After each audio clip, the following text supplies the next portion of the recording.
وہ ایک پیر صاحب تھے، میں نام نہیں لیتا، وہ کہتے تھے یہ دولت بڑی بری چیز ہے، تو وہ اس کو ہاتھ نہیں لگاتے تھے، کہتے میں نے دولت کو ہاتھ نہیں لگانا۔ تو انہوں نے چھوٹی سی ایک چمٹی رکھی ہوئی تھی، چمٹا نہیں ہوتا جس طرح، تو وہ اس سے پیسے پکڑتے تھے۔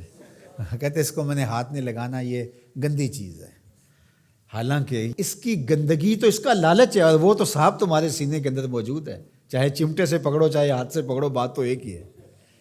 لیکن اس پر بھی لوگ کہتے ہیں سبحان اللہ، وہ اس پر بھی خوش ہوتے ہیں کہ ہمارے پیر صاحب جو ہیں وہ دولت کو ہاتھ نہیں لگا رہے۔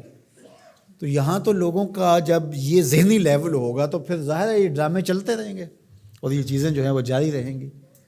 تو اللہ کی حلال کردہ چیزیں، ہم ایک دفعہ ایک تقریب میں گئے تو بعد میں کھانا لگا، تو صاحب خانہ نے اپنی بساط کے مطابق کھانا رکھا، تو ایک صاحب تھے وہ اپنے آپ کو صوفی کہتے تھے، تو وہ کہنے لگے کہ آپ کے گھر میں کوئی لسی ہے، تو وہ ظاہر ہے کہنے لگے کہ نہیں، تو کہتے چلو سادہ سادہ پانی لے آؤ، تو وہ پانی لے آئے۔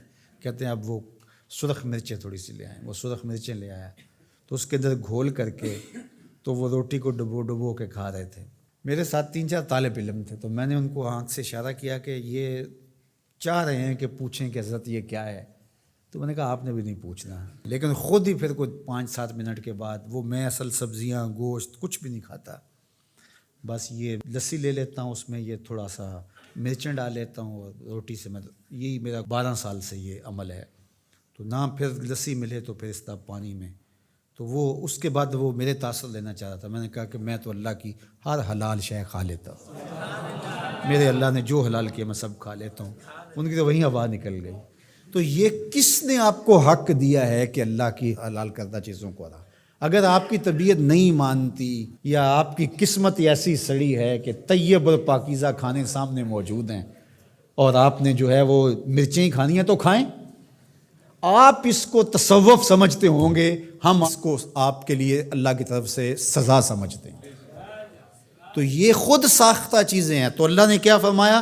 اے ایمان والو، جو حلال اور طیب چیزیں ہیں، جو اللہ نے تمہارے لیے حلال کی ہیں، جو اللہ نے تمہارے لیے پاکیزہ چیزیں پیدا کی ہیں، ان کو کھاؤ۔ اللہ اکبر۔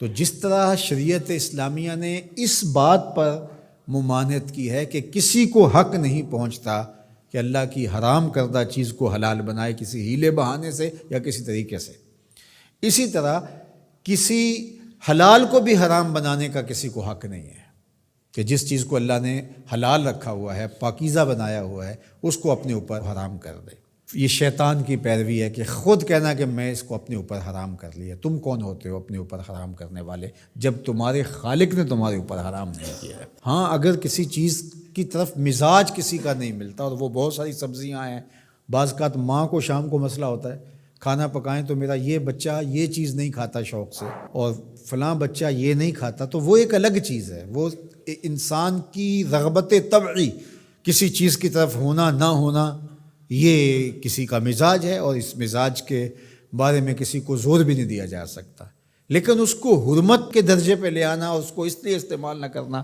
میں نے حرام کر رکھا ہے اپنے اوپر، تو یہ درست نہیں ہے۔